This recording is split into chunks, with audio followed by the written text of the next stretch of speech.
Ladies and gentlemen, this is the Political Theory Colloquium of the Government Department, today co-sponsored by the Program on Constitutional Government. And our speaker is Hugh Liebert, who is an assistant professor in the Political Science Department, Social Science Department at West Point. He's a graduate of Harvard in 2001.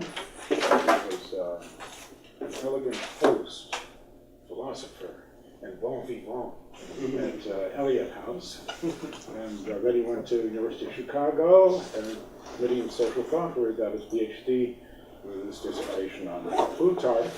And his book on Plutarch, called Plutarch's Politics, will be coming out soon from Cambridge Press.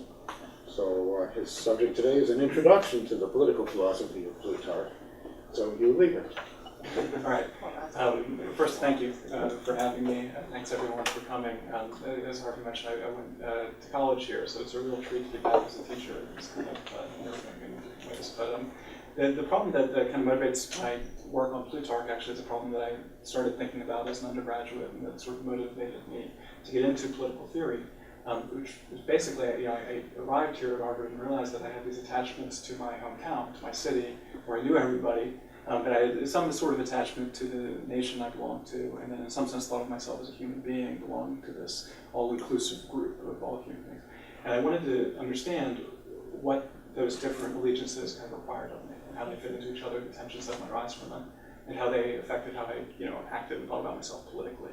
And that really is my first question, and it's the question that I discovered over a long period of time Plutarch thinks a lot about too. So I'm going to be trying to introduce us to political thought in Plutarch in such a way that we can see that he speaks to that issue. Can I just ask really quickly though before I start, how many of you have read the paper before? All right. I'm not offended. I just wanted to make sure because I'm going to present it, and I didn't want to read through it if everyone has read the paper, but I'll go ahead and present that. Read Plutarch. Yeah, because not that you know everything you about. I'm just repeating what you said. Hopefully a little bit more clearly and more concisely. You read a lot. All right. So Plutarch's lives were once read widely for insights into the fundamental questions of political life. They're not read widely today, at least not outside of classics departments. And that's despite the efforts of a lot of political philosophers, like Strauss, Arendt, Bernard Williams, Vogelen, to kind of resuscitate ancient political philosophy and make it philosophically relevant again. So as a result of their efforts, the political thought of Plato and Aristotle, the rhetoric of Demosthenes and Cicero, the tragic and comic poetry of Athens, are all back on the table for us to think about, right? But Plutarch isn't really. And that presents an interesting question. Why does Plutarch stand apart from the rest of the reborn, right? These other philosophers who come back to life. I think there are a number of reasons, and I think they're worth attending to in an introduction to Plutarch's political philosophy, because it's not at all clear to many of us that Plutarch has a political philosophy. I'm going to suggest that he does, and I think that his political philosophy has something important to teach us for two main reasons. First, Plutarch offers a distinctive political psychology. He understands ambition, more literally the love and pursuit of honor, in Greek philotimia, as the definitive political passion. That's a claim that still has some purchase in present. Philip Pettit, Robert Faulkner, Sharon Krause, all in different ways, and in ways different than Plutarch, have made something like that kind of case. Right? I think it's the first reason that Plutarch is really interesting to us political theorists. The second is that Plutarch's political philosophy has something interesting to teach us about political form, which is a term I borrowed from Pierre Renan. On my reading, Plutarch suggests that the polis can be understood as a satisfying endpoint for ambition, even when a near-universal empire has extended citizens' horizons and attenuated the polis's autonomy. Combined, these arguments about political psychology and political form are of considerable historical interest. They suggest that Plutarch is a bit different than some of his contemporaries in the second sophistic, for instance. And these arguments are potentially of more than historical interest to us as we try to understand what happens to politics when sovereignty ascends above and descends below the political forms that have served for centuries as sites of political action. But I'm aware that might seem like a lot to put on Plutarch as he's known to us. So I want to start by addressing the reservations that we political theorists might have when approaching Plutarch's parallel lives. Then I'm going to dive into the text of one exemplary life, the Lycurgus, in order to demonstrate how Plutarch presents his political philosophy. And finally, I'll conclude by saying more about what I think Plutarch's political philosophy meant in his own context and what it might mean to students of politics today. Okay, so first, why don't political theorists read Plutarch's lives? All right. So Plutarch once had a wide range of enthusiastic readers, and as a result, it's possible for people like me who are really interested in Plutarch to assemble a very impressive array of endorsements. Right? You can think of it as the blurbs that would go on the back of an edition of Plutarch's Lives. So just to give you a kind of range, right? Montaigne was very fond of Plutarch. He said that he's a very astute psychological judge. He said Plutarch is the man for me because he gives us these moving portraits of statesmen and their lives. Shakespeare, of course, takes Plutarch as his guide to ancient character. Rousseau assigns the lives to Emile. He also attributes to Plutarch his love of liberty from reading Plutarch as a child. He says, quote, Plutarch was the first author I read in my childhood. He will be the last I read in my old age. He is almost the only author I have never read without gaining something. Shortly after Rousseau, the Girondist Madame Roland recorded in her memoirs that she used to sneak Plutarch's Lives into church with her instead of a prayer book. Read it there. We have a wonderfully charming pay book that Hamilton kept when he was an aide-de-camp to General Washington, where he read the lives of founders and took notes on them, right? And imagined himself that. And it took note in particular of some of the strange sexual customs, which is kind of awkward, but I'm very interested in my Curtis. So that, I think, gives us some sense of the spiritual significance that Plutarch's lives once had. And it was thanks to those ways of reading Plutarch that the protagonists of the lives, like Cato, Brutus, Publius, most famously, could rise from the dead and write these political pamphlets and participate in the rebirth of republicanism, not only in theory, but in deed. The revolutionaries were very much motivated by Plutarch. And Plutarch, even after the Republican revolutions in the 18th century, continued to be very well read into the 19th century. By people like Nietzsche, who claimed that with 100 men who had satiated their souls with Plutarch, he could silence the noisy sham culture of this age. So the eminence of those endorsers suggests that our author might be someone to take seriously. But they also give us an initial measure of how Plutarch can be read. In the 16th and 17th centuries, the best readers of Plutarch thought him an astute political psychologist. In the 18th century, thanks largely to Rousseau, Plutarch acquired a Republican political agenda. In the 19th century, Plutarch kept his political profile but switched parties. No longer an inspiration to Republican revolutionaries, he was the ideal hero worshiper, happy to help those standing athwart the rising tide of equality. The Plutarch known to political theorists is, I suspect, still the Plutarch of the 19th century.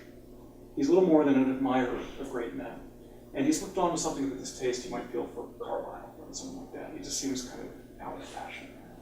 And I think it's that association with the hero worshippers. That's the first and probably most important reason why Plutarch isn't really well known to students of politics today.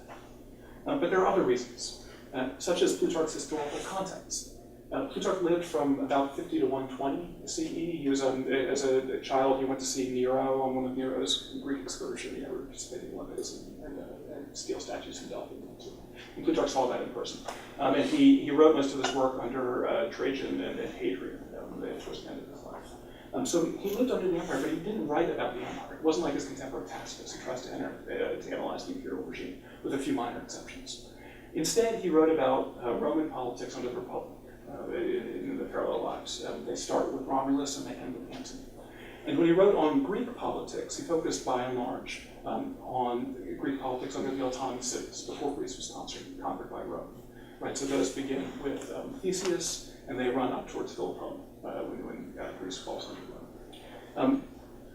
So that distance from the objects of his study in parallel lives makes Plutarch not very useful for historians who are interested in capturing what the actual historical truth of the situation was. And I think they contribute also to this sense among political theorists that Plutarch is something of a nostalgist and someone who is interested in just praising a past that he doesn't really understand.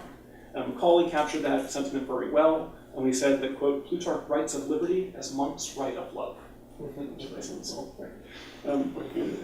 Some monks wrote really great stuff about love, but Macaulay didn't have them. So that's a second problem, this issue of historical context, and how it relates to the politics that Plutarch's analyzed. Third, there's the problem of literary form. Political theorists are accustomed to reading dialogues and treatises as works of political thought. The more adventurous among political theorists can even read plays and speeches and that sort of thing. Plutarch worked in those genres on occasion, but the genre that he really made his own, that he's most famous for, is the life, right, or what we call the biography. What do you do with that as a work of political thought? We've gotten accustomed to reading dialogues, and as in many other genres, but it's not really clear what one does with a life, much less a set of lives written in parallel, which is the form that Plutarch really innovated and made his own. So those are the three major problems political theorists face when they approach Plutarch.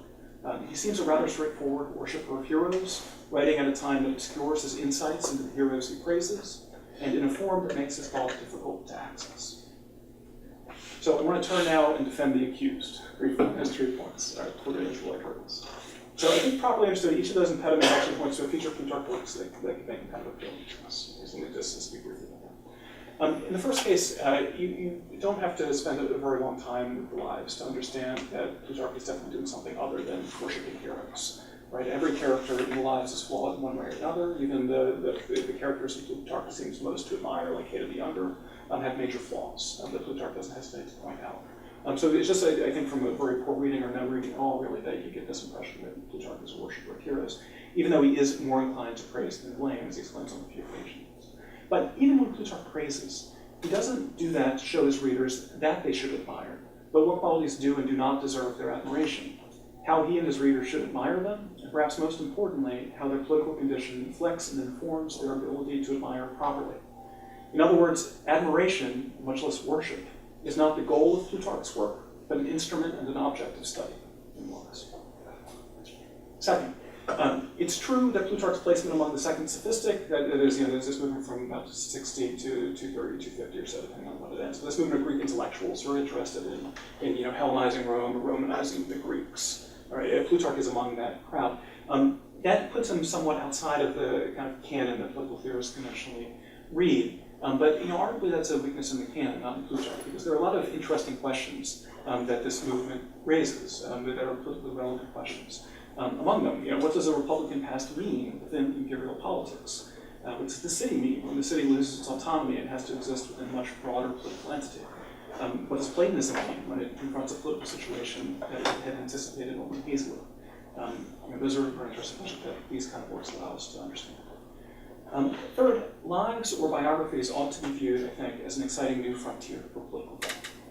It's not clear why this literary form should pose impediments greater than the dialogue form, which basically everyone working on Plato now understands that the dramatic and literary qualities of that are very closely related to Plato's political thought. Right? I don't think there's any inherent reason why the life has to be seen differently than that. And that's particularly true for writers who are working in the Platonic tradition, as Plutarch is, and therefore in light of the city-soul analogy, where in the same way that one could look at a city's institutions and try to extrapolate some understanding of the citizens who acted in themselves, so you could start with the soul, right, and try to extrapolate something about the city from that. If you were pursuing the city-soul analogy that way, the proper literary form to get after that, I think, would be life, and that's what Plutarch uses. So Plutarch, as I read him, is the first, at least the first author whose works we have a lot of, fully to realize the political philosophical potential of biography. All right, so to see how he does that, I'm going to turn now to one really good biography in this work, the parallel lives, Plutarch's Lycurgus.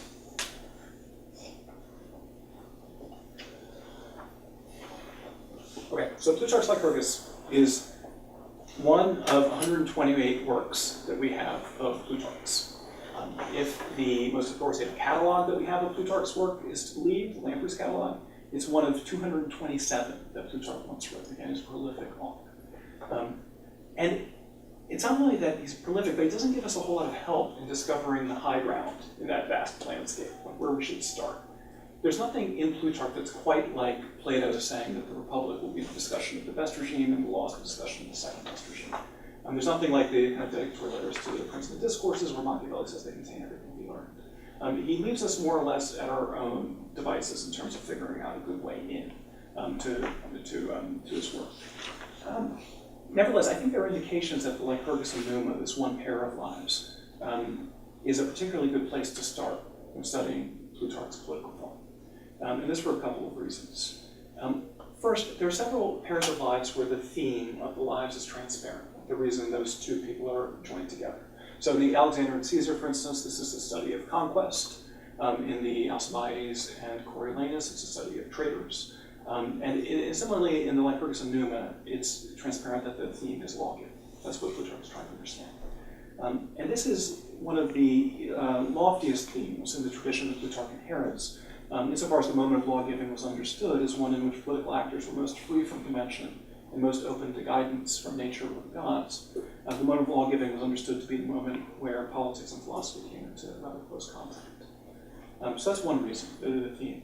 Second, Plutarch was relatively unconstrained by history in composing these lives. For Plutarch, historicity is not the primary concern, right? But when he has historical sources, he does generally try to get the history right. There are cases where he'll go against them because of some interest he has, but he generally tries to follow them. But in the case of Lycurgus and Numa, I mean, to our view, these are entirely mythical figures, right? And the sources that Plutarch has for guidance aren't as robust as they are in other cases, so he has a freer hand to shape the stories as he wants to. Third, the Lycurgus contains one of a handful of the lives' programmatic statements, which are these moments when Plutarch reflects on what he's doing in writing the lives. So probably the most famous that I imagine everyone was familiar with at the beginning of the Alexander. Plutarch says, don't get upset if you don't hear your favorite battle described in great detail, because I'm not interested in writing histories, I'm interested in writing lives. And when you write a life, you study the signs of the person's soul, even if these are very small and they happen in private. And there are several statements like that in the lives. Lycurgus has one of those programmatic statements where Plutarch seems to reflect on what he's up to. But it's brief, elliptical, and largely unremarked in the scholarship on Plutarch. Even though it's, to my mind, one of the most important for understanding what he's up to. So that's the reason these lives are particularly important. Fourth, Plutarch seems very transparently to be dealing with the highest reaches of the time, political philosophy in these lives, insofar as he calls Lycurgus's Sparta, a philosophizing city. Very weird thing to say. He compares it to Plato's best regime. And in the case of Numa, he says that Numa is a philosopher king. Right? So he's kind of engaged with the idea of the best regime in Plato. And lastly, and kind of related to that, Plutarch presents Lycurgus as a departure from the tradition of political philosophy that was represented to him by Plato and Aristotle. In fact, he seems concerned to rebut everything that Plato and Aristotle said about Sparta in the text of the Lycurgus.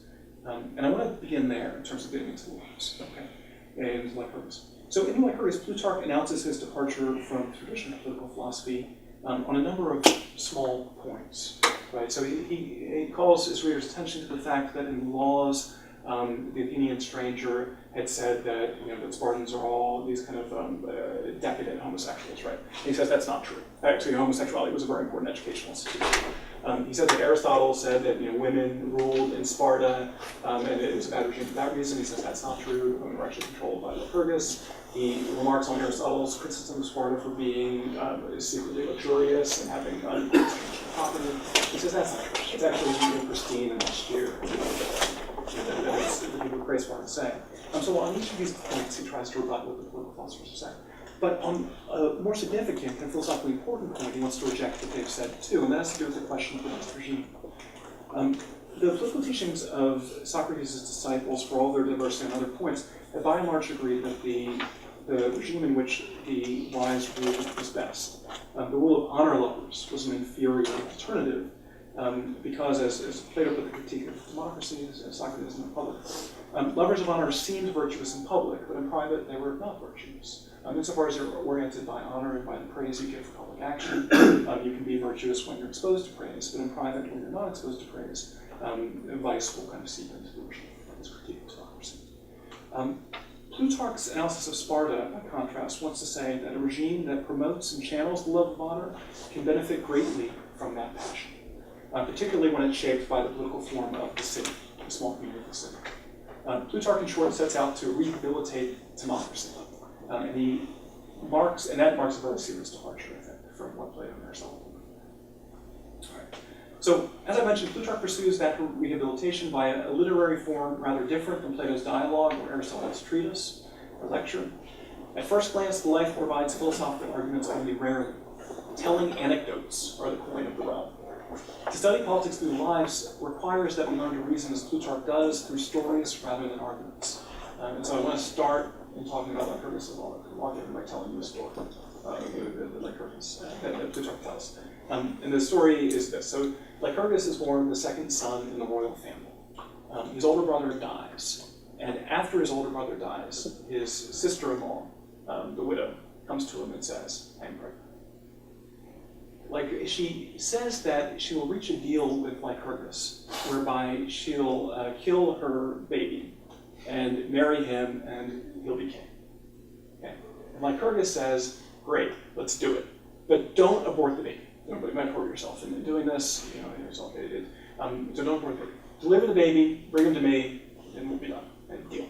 And so she delivers the baby, brings him to Lycurgus, and then Plutarch describes this in the most dramatic way. Lycurgus lifts the baby up and says, "Behold, Spartans, a king is born to you." It aims at people's joy, Chaeronea's. At a stroke, then Lycurgus relinquishes the Spartan throne, and in his place installs people's joy, who's going to be a living memorial of the instant when Lycurgus's virtue and its effect on those who witness it were simultaneously revealed. Okay, that's the first step. Now, for Plutarch, that story, or the experience of seeing that, that's the authority that allows Lycurgus to give his laws. Plutarch doesn't, in the first instance, attribute the lawgiver's authority to some power higher or lower than the lawgiver himself, whether the gods, necessity, or nature. Instead, the display of virtuous action itself is understood to command obedience and admiration. And that's a phenomenon that Plutarch analyzes in a bunch of different ways throughout his life. So the display of virtuous action, especially seen at close hand, carries a kind of authority with it. And Plutarch depicts this in the body of life, the narrative of lives, and how the Spartans react to Lycurgus. And also, I think, expects his readers to react to the narration of Lycurgus' action in a way that resembles the reaction of the Spartan spectators admiring Lycurgus' high-mindedness and justice. Now, that first scene, though, doesn't affect all the spectators in Sparta in the same way. Plutarch shows us that the Spartan people who are there are ready to obey immediately. They're on Lycurgus' side.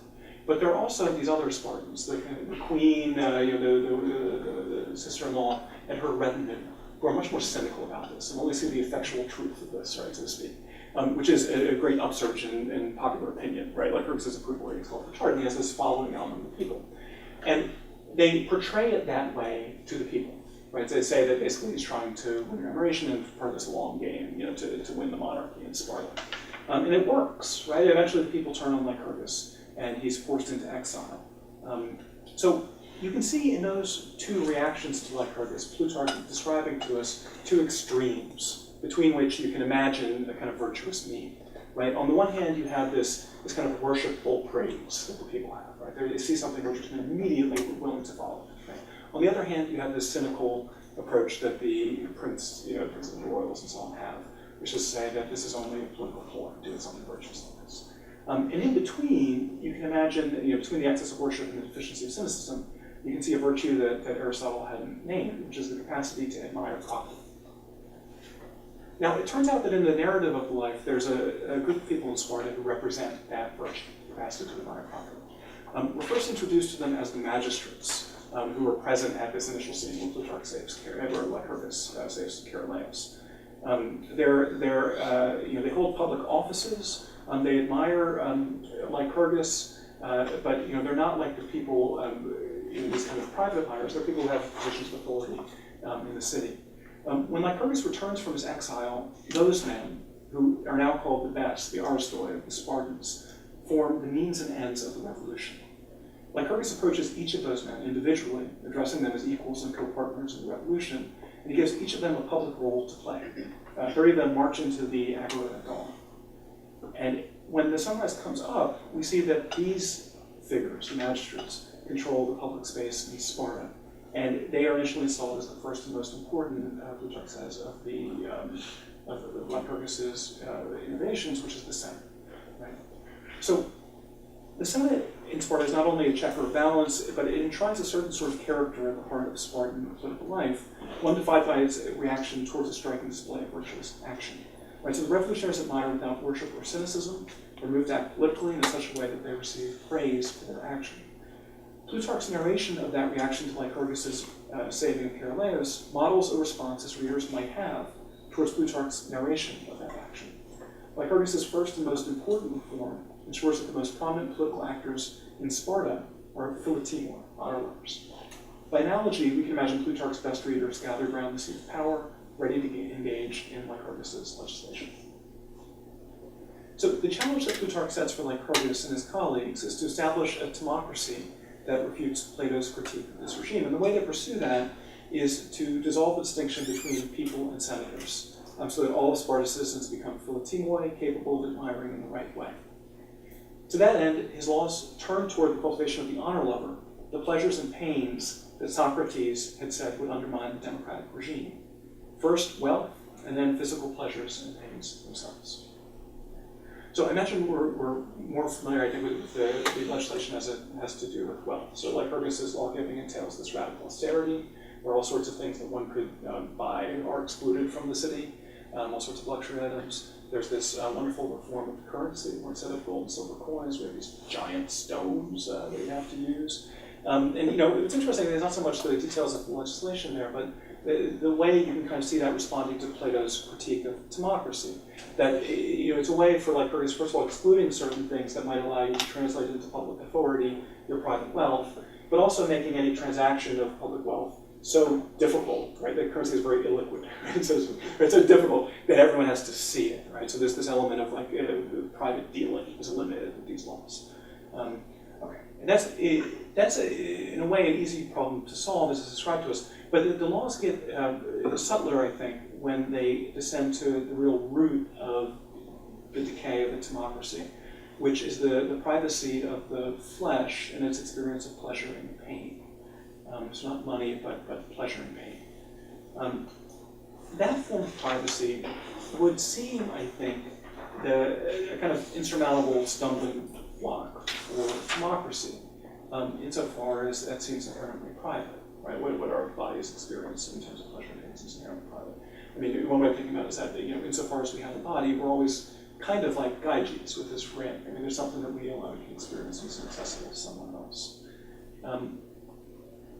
Socrates' solution to that problem had been to educate people, right? To make the guardians understand that they're more soul than body, and through mixing music with argument, convince them, right, that the virtue was worth pursuing. Lycurgus's strategy is going to be very different. He's going to try to address democracy's fatal flaws, and really the root cause of the body, with timocratic remedies. He's going to come up with ways that fall short of education that respond to those problems. Okay, so a kind of emblem for that is to think about how he deals with the pleasure of taste, the pleasure of nice food.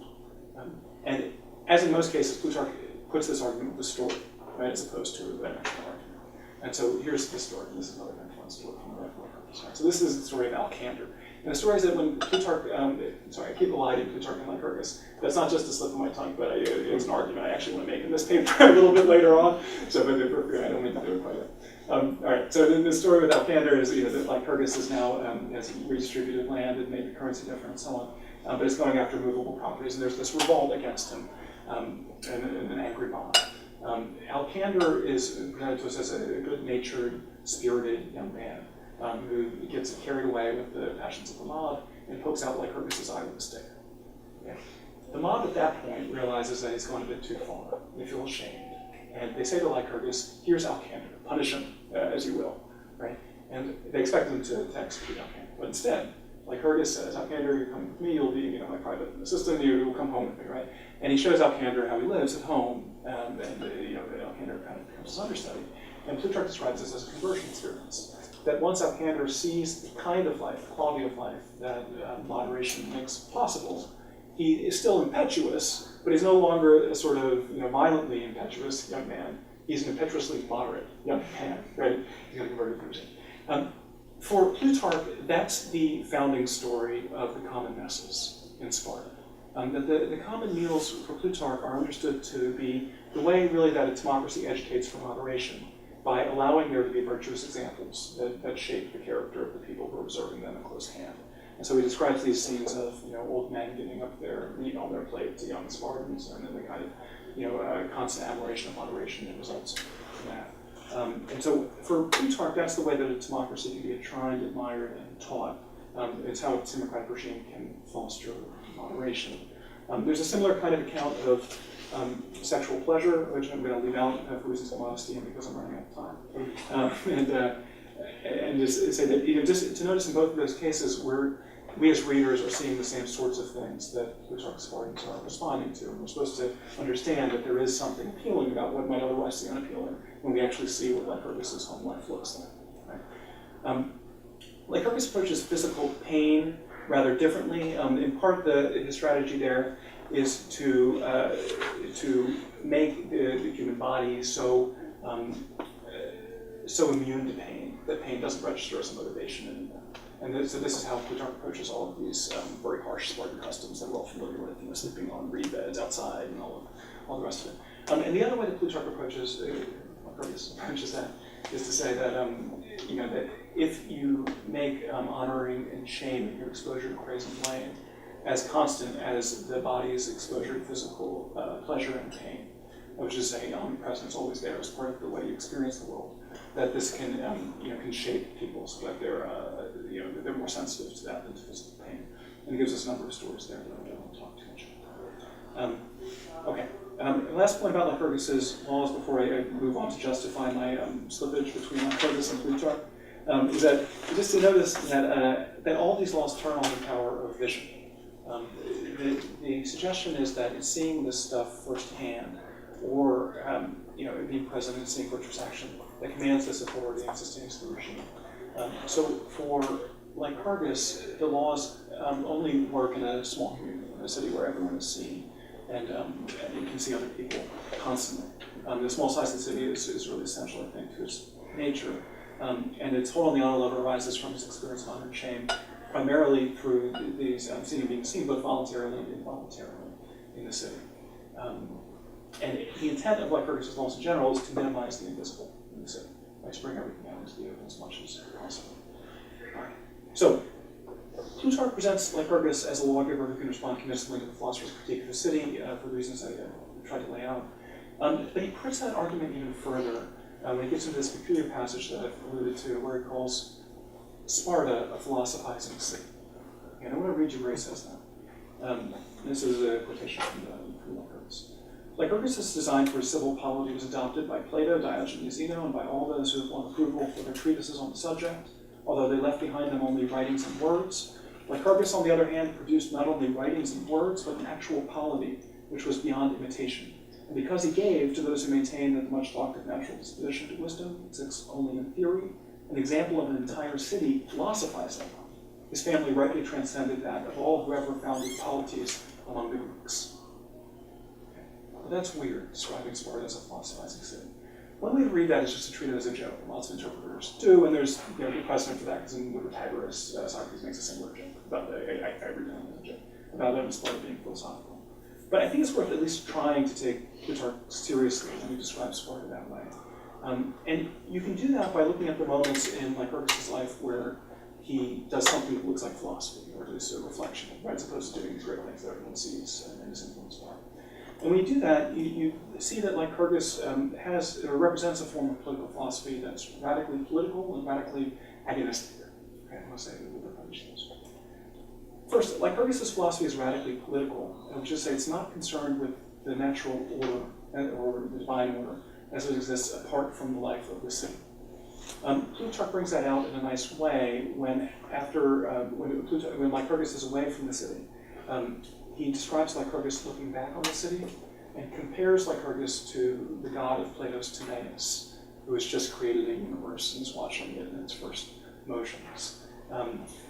Lycurgus' field of vision, as opposed to the Demiurgus, is filled entirely with political life. For him, the city is as the world would be to Plato's Demiurge, a perfectly self-sufficient whole whose creator can withdraw from it.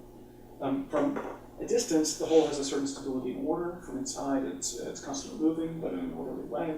And the contemplation of that kind of a city, rather than the contemplation of the natural cosmos or of the forms, is the source of Lycurgus' joyful satisfaction, Plutarch says. Okay, so that's the radically political part. Right? Lycurgus doesn't think about anything really outside the city, and he takes joy in the whole way that's analogous to how the god of Plato's Timaeus does. The internal motion and external order of the city bring us to the second feature of Lycurgus' philosophy, which is its agonism, or more precisely, its discovery of truth through competition. Early in Lycurgus' life, when the queen's faction is forced him to flee the city, and before his revolution has begun, Lycurgus prepares himself to give laws by engaging in political philosophy. But he proceeds not through dialogue or discourses, but by putting lives in parallel in order to judge them. This is this programmatic statement that I alluded to earlier that I think is really important for understanding both this life and Plutarch's ethics. So this is a translation. Lycurgus set them, and them means the Cretans and the Ionians, so two different cities. Lycurgus set them in parallel in order to theorize about the differences in their lives and in their regimes. Okay, so that's the description of Lycurgus' intellectual. He sets these two cities in parallel in order to theorize about the difference in their lives and in their regimes. So for Lycurgus, the lives of men and their regimes are related to one another, as they are for Socrates and the Republic.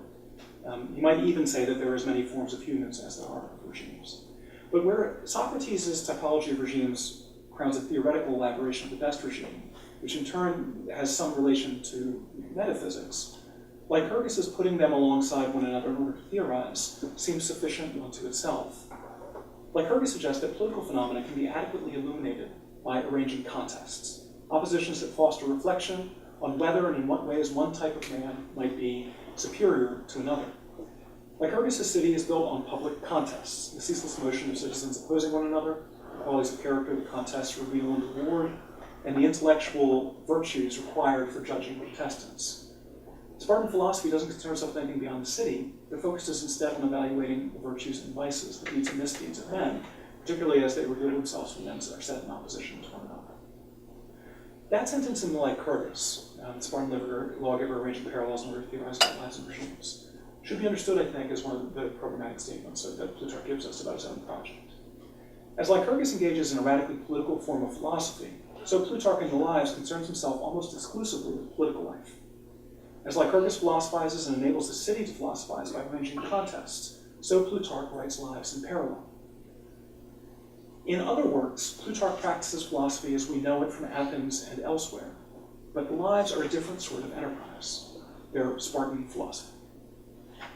So, as such, Plutarch's Lives extend and depart from the tradition of political philosophy he had inherited. Like Plato and Aristotle's political philosophy, Plutarch's took as its focus the life of the polis. But whereas Plato had expressed his political philosophy in dialogues and Aristotle had written lectures, Plutarch pioneered a literary form of his own, Lives written in parallel. This genre allowed Plutarch to place statesmen at the center of his inquiry into politics and allowed them to appear in their native element. Not in unaccustomed dialogue with more capable philosophers, nor waiting in the wings of lectures focused on laws and institutions, but in the flush of action and the speech proper to men of action. The life also expanded the realm of action and speech accessible to the observer, breaking down the distinction between public and private by opening for evaluation great statesmen's intimate, unguarded moments. Plutarch pitted pairs of statesmen so exposed in competition for his readers' approbation and judgment.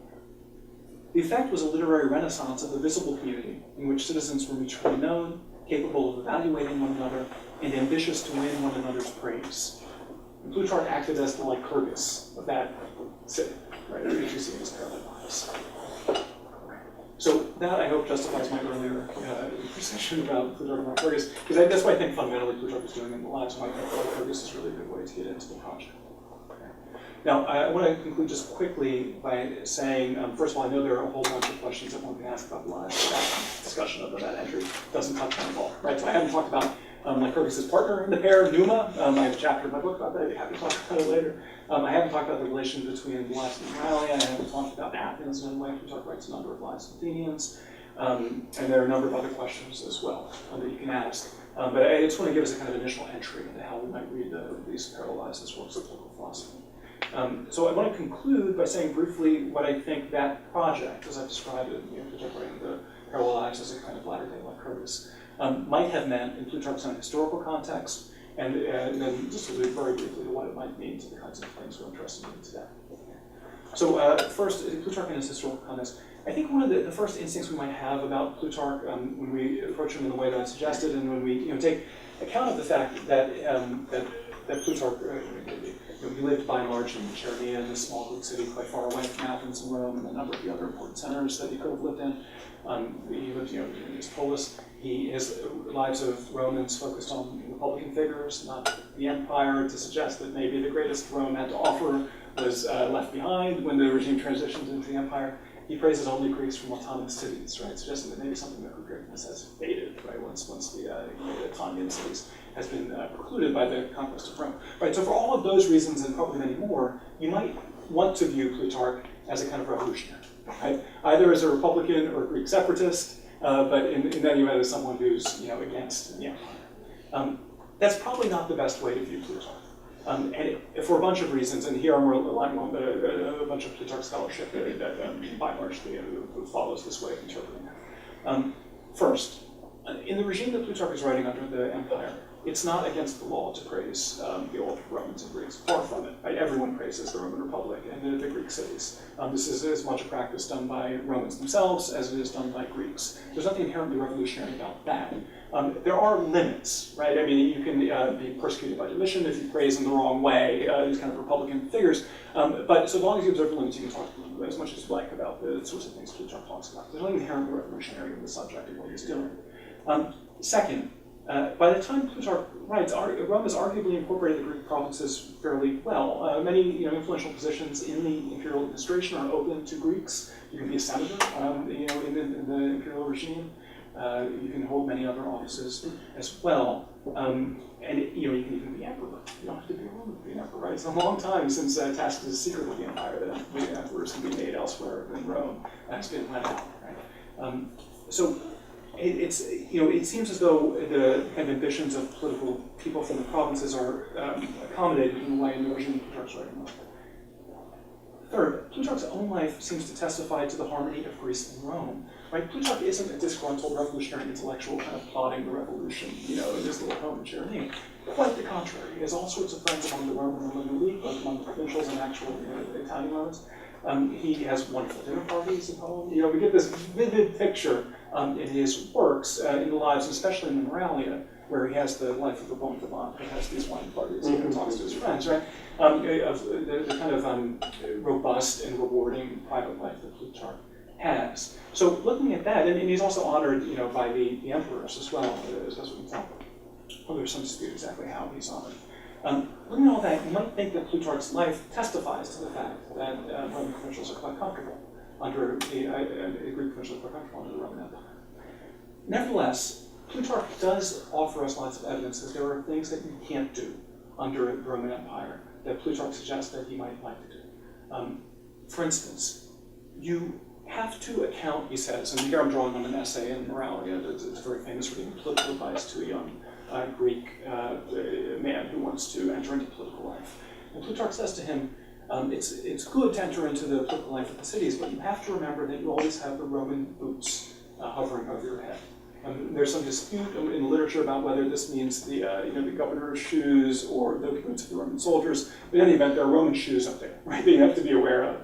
And he says that if you talk the wrong way, and you stir up mobs, or he's talking the great battles of the Greek past, that you will be punished. You can be killed by the Romans for talking inappropriately. So among all the things that the Greek intellectuals can do, the one thing that they can't do, and that they're very much aware of, Plutarch especially, is they can't lead truly autonomous cities. Right? And so to engage in a political project that seems to suggest that there's something good about the autonomy of Greek cities, and that it gave rise to a certain sort of individual that's worthy of our attention and our praise, potentially, does have more of a, at least potentially problematic character than this picture of Plutarch is seeing him as basically totally at home in the Roman Empire suggests. Plutarch, incidentally, writes about all of the battles that he says you can't talk about in public in lives. He also goes out of his way to praise the Roman emperors who preserve Greek autonomy under the empire. Right, so he generally doesn't approve of Nero. He says many mean things about Nero in the course of his writings, but he gives us this one really remarkable passage in the essay in the Moralia, the place of divine vengeance, where Plutarch's being Nero, and that's not an intentional slip, is being punished in the afterlife, and he says that a god realizes that Nero freed Greek cities, and then lets up a little bit on the punishment. So Plutarch definitely seems to be an advocate of as much autonomy as possible for the Greek cities, even in this horizon of empire, if it's not a revolutionary. And I think probably the way he teaches us to think about politics and lives is meant to facilitate that kind of a practical political agenda for his immediate readers in his historical context. Right? So not anti-empire, but in favor of more rather than less autonomy for the Greek cities within the empire. What might that mean to us today, this kind of a way of thinking about politics? I think there's room in Plutarch's life to start to work out a theoretical account of political form, by which I mean the way that our allegiance to the city, the nation, and the empire, these more or less exclusive ways of orienting our politics, how they relate to each other. Right? And I think in the best view of the Roman Empire, as Plutarch presents it to us, he saw Rome to be a regime that allowed each of those levels of political allegiance to express themselves simultaneously. That one could be a proud Greek citizen and participate in local politics, as Plutarch did, could serve in a number of nationally important, right, kind of Greek Hellenic institutions, as Plutarch also did as a priest at Delphi, and serve in some sense in the empire as well, with all of those different forms of allegiance sounding in a kind of harmony. Right? However, Plutarch does, it seems to suggest, too, that in a situation where sovereignty and autonomy is located at the most inclusive of those levels, that the levels lower down are going to be threatened in some way. And he wants to insist that emphasizing the root of this thing, the city, is extremely important in a situation where the empire is ascendant. Now, Plutarch doesn't articulate that, again, in a theoretical register. His goal is to bring back to life, so consider them the lives that city shape, in the hopes that the literary display of these virtues and vices can impress his readers even at a distance, as forcefully as the first-hand perception of their characters impressed their contemporaries. And you could say, in some sense, that Plutarch's project seems to have succeeded insofar as he had this vast influence, laid out with all these impressive endorsements that his work gets. Insofar as this issue of how to think about political form, how to think about the nation under the prospect of an all-inclusive human community, is something that we're wrestling with. I think this way that Plutarch gives us to think about politics, the focus on a different level of allegiance, might be particularly relevant. We might, in particular, take a new kind of attentiveness to the city, the root of that in Plutarch's works, as he seems to stress is really important. Okay, so I'm going to stop there.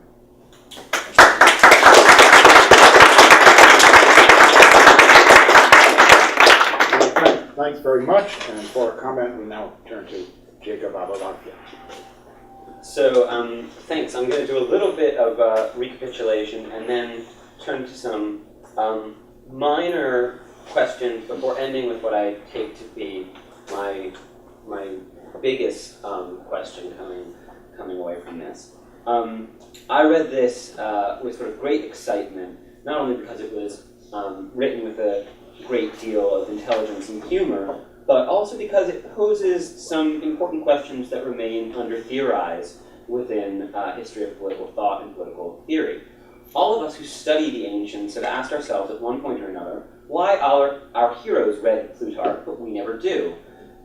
Having now studied political thought across 3 universities and 3 different departments, I can confirm Professor Liebert's assertions about the neglect of the Chaeronean, with the possible exception of the literary sea caucus in the Cambridge Classics department, where they do read him from time to time. But historians, theorists, and certainly philosophers are guilty of neglecting Plutarch almost wholesale.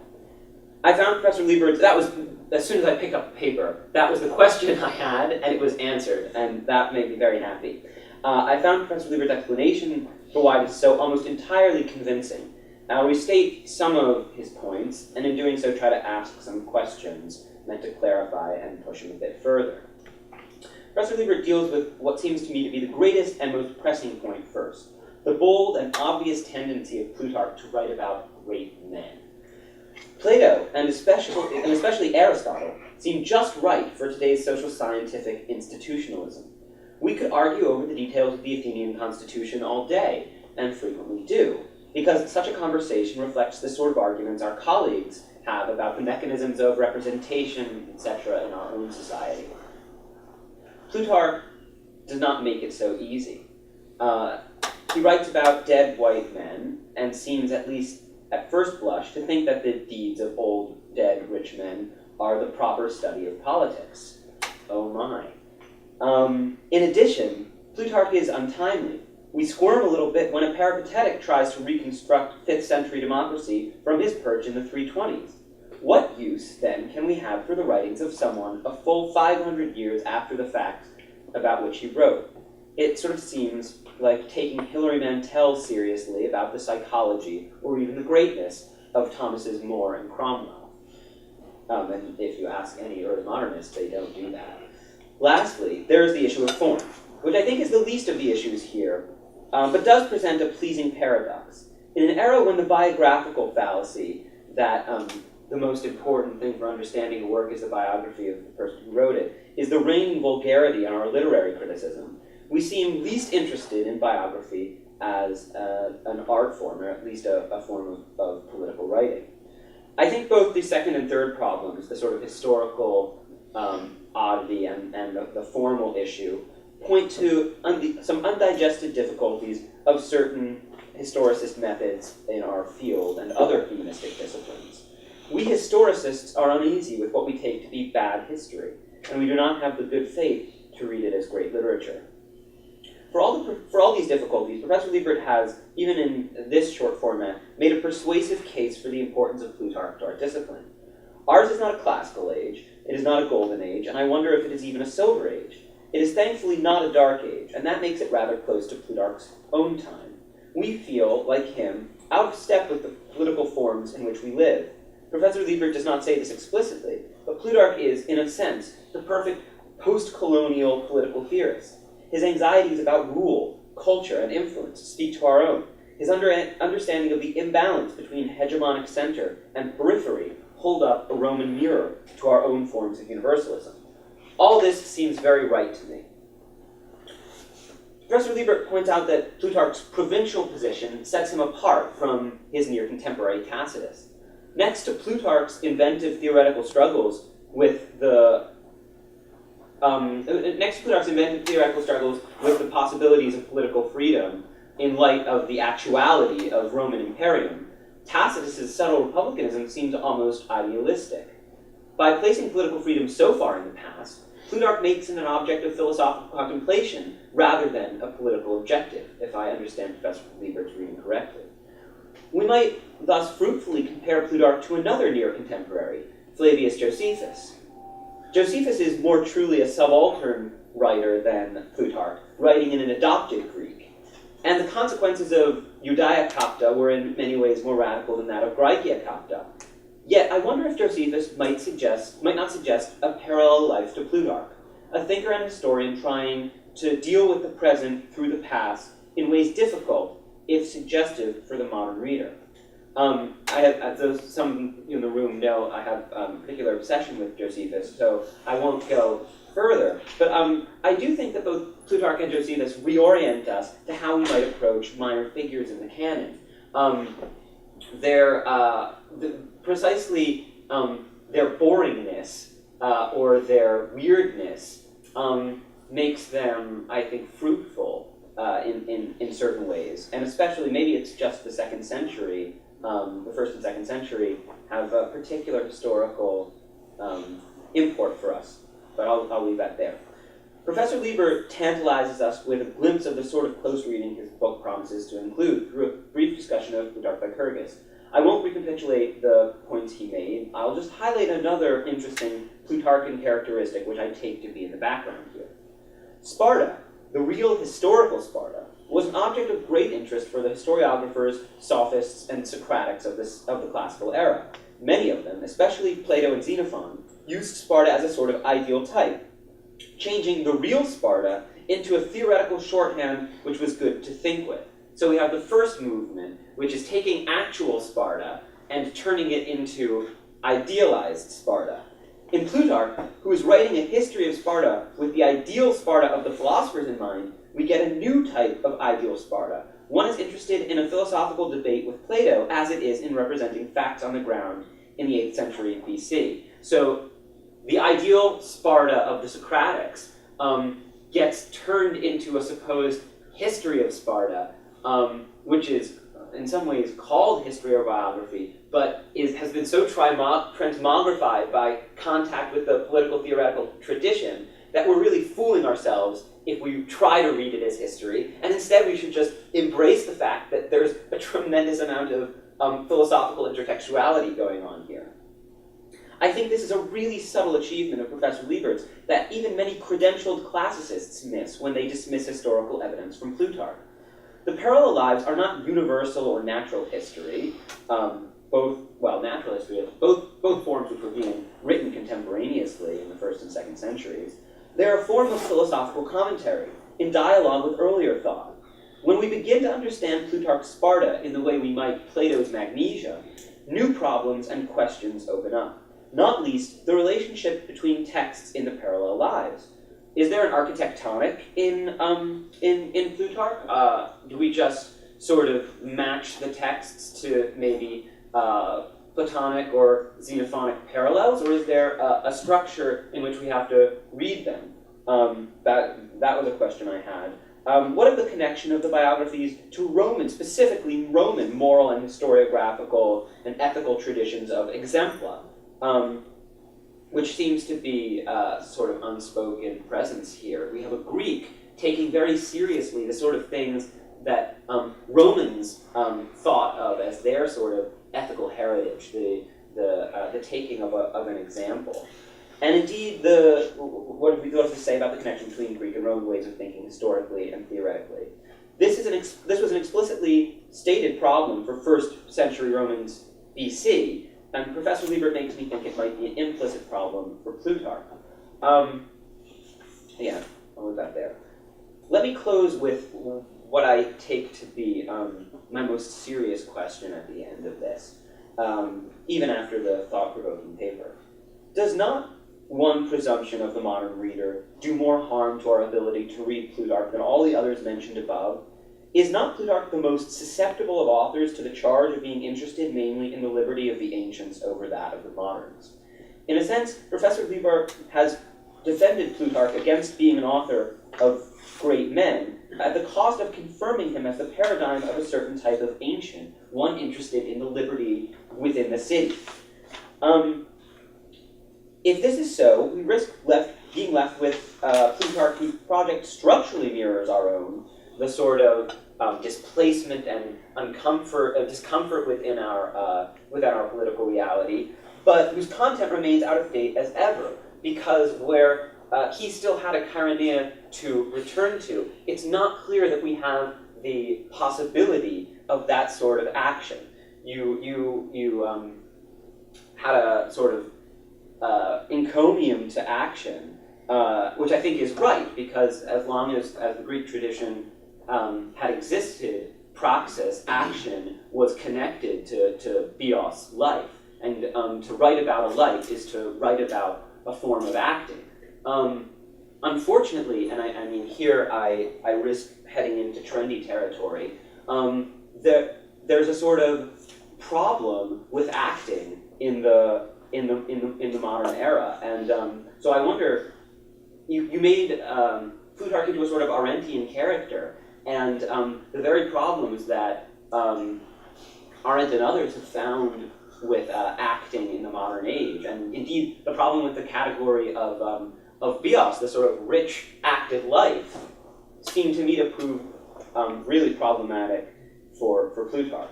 I suspect you have an answer to that worry as well, and I look forward to hearing it. Thank you. That was great. I see that you've written these down, which is great, so I can ask you for them after. Oh, yeah. Yeah. Thanks. Those are all really great suggestions. Yeah, I will think along those lines. Can I open it up to questions? I'll have a chance to talk to Jacob afterwards. Tom Cleveland from Boston College. So I enjoyed that. And my question for you is, I just want to clarify the connection to Socratic philosophy as you understand it, and the difference that Plutarch has. So some of the things you said about Plutarch's political philosophy or Spartan philosophy, you could say about Plato and Aristotle, that they begin from within the political point of view as statesmen understand themselves and speak about those matters. But in the case of both Plato and Aristotle, despite their differences, there's some kind of assent to a natural viewpoint above the political viewpoint. But you also emphatically said in the case of Lycurgus, there is no assent, there's no natural viewpoint outside of the city. Now, is your claim about Plutarch that he, like Lycurgus, remains within the city as emphatically as Lycurgus does, or is there some kind of ascent akin to what Plato and Aristotle accomplished in some other way? So is it that emphatically political or not? Yeah, that's correct. Yes, it's that emphatically political. Okay. That's how I read it in short. Yeah, so I think you're right to say that, like Plato and Aristotle, Plutarch starts from the perspective of the statesman. The difference is that he stays entirely within that horizon. In the lives. Yeah. So there are these other works where he, very abstract works on like how to understand Plato's Timaeus, what happens at this, lots of works on the soul, all sorts of works, on like the theology of Delphin. In the lives, though, the orientation of the project is to take the statesman view and stay so entirely within that that there's never any ascent. The most ascent you get is like Lycurgus being out of the city and looking only at the city, right? And that's it. And so Plutarch, I think, wants to experiment with that and see if it's possible to, give a coherent account of politics that is much more radically political than the one he had inherited from Plato and Aristotle. Yes, and question which I tied to Tom's question. First, sure, it's interesting because Lycurgus, his Plutarch discussion, Lycurgus and also Numa come right after his discussion on the founders, the true founders, the Theseus and Romulus. The question is, it seems for you present Lycurgus as the man after Plutarch's heart, in the sense that he is the real founder, unlike the historical founder in the older time. Yeah. But for Plutarch, how does he view the achievements of Theseus and Romulus in comparison with the achievement of Numa? Yeah. How does he make a comparison between the two? And also, a question added on to this, what's Plutarch's attitude towards monarchy as a form of government? Thanks. Okay, so first, Theseus and Romulus comes, in some sense, is prior to Lycurgus and Numa chronologically. It's certainly prior in terms of how we present these things quite reasonably, right? It seems like the founders come before lawgivers, and most editions are printed that way. It's not how Plutarch presents it, though. He actually presents the Theseus and Romulus by saying, it's kind of like self-effacing, kind of humorous. I've done the Lycurgus and the Numa. That was really hard. I wonder how far back we can go, right? And then he says that in the Theseus and Romulus is going to try to make myth look like history. That's what he's going to do. But that doesn't address your question. Your question is like, how do we understand the Theseus and Romulus relative to Plutarch's overall intent, right? I'll give you like my start and answer, and I'm not sure this is totally definitive, right? Theseus is the founder of Athens, and Romulus is the founder of Rome. Lycurgus is the earliest Spartan we have. So insofar as I'm right to identify Plutarch's project with Sparta, Lycurgus is really, for all intents and purposes, the first figure who's going to lay that out with the most clarity.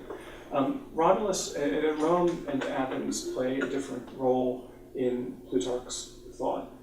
Just really briefly, and there's a very short version of a very long argument, right?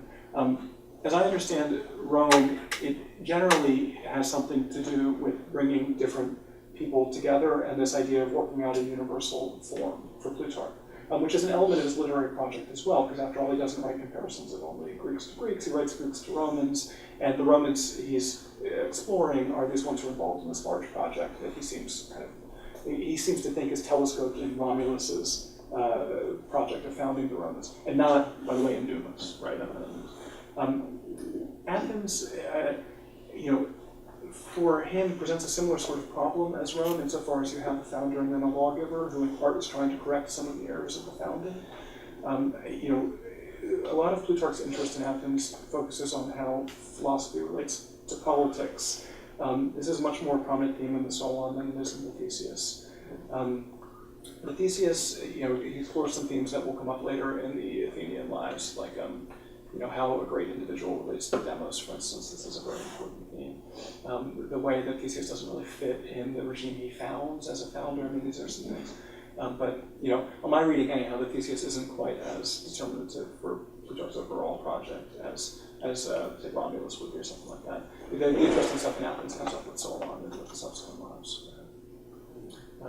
Anyway, that's a start of an answer. That's not a full answer. The second question was about Monarch, which is monarch, right. Theseus and Romulus as exemplars, right? Yeah, that's right. Yeah. Yeah, so at times Plutarch takes a more or less Platonic line, in saying that a philosopher king is the best you can do, right? He says that in Numa. For instance, he praises other, monarchical figures like that too. But these figures, fail by and large in Plutarch's narration of them. I mean, so he wants to hold out like the category of there being a philosophical monarch who might, in some sense, solve the problem. But because of this fundamental political orientation that he's taking in his letters, there's much more skepticism, I think, about that possibility than there is any kind of like ultimate affirmation. So I found the aspect of I wanted to see if I could get you to connect a little bit more two aspects of the talk. The one is sort of the puzzling why no one reads Plutarch, and the other, this particular interest you have in Plutarch is talking about, I think it was called post-colonial by the respondent, but anyway, universal politics and reflecting on the full. Being a Canadian, sort of a country as just as it is ambitious, I've read all these American founders' biographies around the same time in college and read Plutarch, and they were all, I just sort of arranged them all, Lincoln, Fabius Maximus, it was all just, to me, they're all just characters, and but it occurs to me that Americans still, it's a little bit politicized, but Americans still are really gaga over their founders. They read all these biographies, I see them on the bestseller lists, even really trashy ones like Bill O'Reilly. And so I wonder, could you have a modern Plutarch write up the American founders, and that sounds like an interesting thing to do, people do that, and what would the difference be though? Because it occurs to me that part of your argument, or maybe it's in the argument, is that the Romans' view of the Greeks was maybe as being culturally superior but politically inferior, but Plutarch's view seems to be that, I don't know, there's some parity. They're both politically impressive. There doesn't seem to be a clear preference for Greek philosophy. I don't know how that works with the American founders. Thanks, Roy. So you're absolutely right that biographies are very popular today. I mean, that's clearly true. And not only like written biographies, biopics are very popular, and so there seems like this is a very, a kind of like middlebrow, but not only middlebrow way of like thinking about politics. Yeah, and it's interesting to me that it seems like for some reason it's left at the middlebrow and it's not reflected on properly by people who are trying to understand political phenomena. It's kind of curious. Presidents say they read them. Yeah, that's right. And so statesmen and people who are citizens read biographies quite a lot. There's a very large biography section in Barnes & Noble, right? I mean, this is definitely a popular form. What's rarer, and this is, so that's right, and so what I'm talking about really is just the political theorists, this very rare, weird species of students of politics, right? Not the citizens and citizens. But even there, what's interesting about the influence of biography is the idea of a parallel biography, which is, we have 4 unparalleled biographies from Plutarch, but most of his biographical work focuses on writing these parallel things, which are parallels between Greek and Roman, right? Usually there's some kind of preface to it, and there's a comparison that he himself wrote at the end of them. That form isn't widely, imitated. It's not very, Plutarch has a vast influence on the writing of biography, from Boswell up until the present, right? But in that form, the parallel form, isn't very widely imitated. And it would be a really interesting thing to think about. What would the contemporary equivalent of that be, right? And I floated this with some friends from Quebec. If you have like Quebecer statesmen versus, Anglo-Canadian statesmen, something like that would get the kind of like resonance of what's at stake in drawing this kind of parallel between Kennedy. Yeah, I don't know what that would be in the American tradition, right? But you need something like that to get the kind of resonance of the parallel. Yeah. Hi, Nick is from the History Department. I was fascinated by this paper, this one paper. I worked in the Italian Renaissance, and especially the 15th century, which is the great Plutarchian century, when they rediscovered Plutarch, they translated into Latin and so on. And I would say he's probably the number 2 author of the 15th century after Cicero. So, and it's interesting to me because so many of the aspects that you're pulling out of your reading of Plutarch, exactly what they pulled out, especially the episode at the beginning of the life occurs when he accepts the baby of King Nicholas as the legitimate heir. That's chosen as an example of the charismatic quality of virtue. The humanists are all pushing the idea of virtue as the way to reform the state. And they also pick up this idea, and one reason why we're actually, in my class we're reading, Murray's reading to Thomas More's Utopia, and it's very well known that More's Utopia was inspired to some extent by the life of Lycurgus. But one of the things that they pick up on is the Platonism of Plutarch, which they understand to be about the plasticity of human nature. But the Aristotelians accept human nature as it is and try to manage it. And they're more realistic in one sense of that word, whereas the Platonists really believe that institutions can change human nature. And this is why they latch onto Lycurgus and the Spartans in general, because the Spartan regime shows that human nature can be improved. And that's one of the things that the humanists are very eager to do. They love Agesilaus.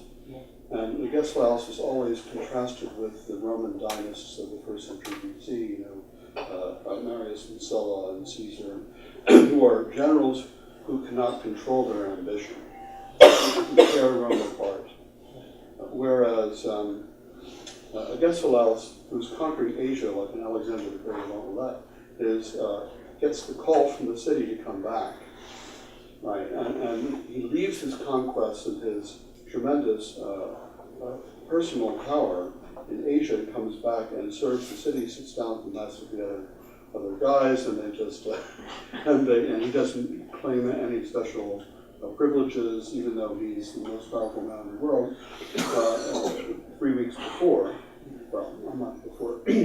So I mean, and the humanists love that because it's an example of how virtue, if it's properly supported by institutions, can improve human nature. And but the thing is, there's a couple of things that interest me that I want to comment. One is this idea of the theoretical versus the biographical, the theoretical versus the real life. Of course, that's one of the big themes in Cicero's Republic de Republica, where Cicero says the Greeks are great at theory, and Romans are great at providing actual examples of good government. I think that Plutarch is playing with that, but in an interesting way, because he's making the Greeks the example, at least in Lycurgus' biography, of exemplary practice as opposed to theory. That's right. One question I wanted to ask you, since we're in this room, except for me as a political theorist, the immediate desire is to theorize Plutarch and to see what he could say to our time and how we can make a political theory of Plutarch. But maybe that's not what he has in mind.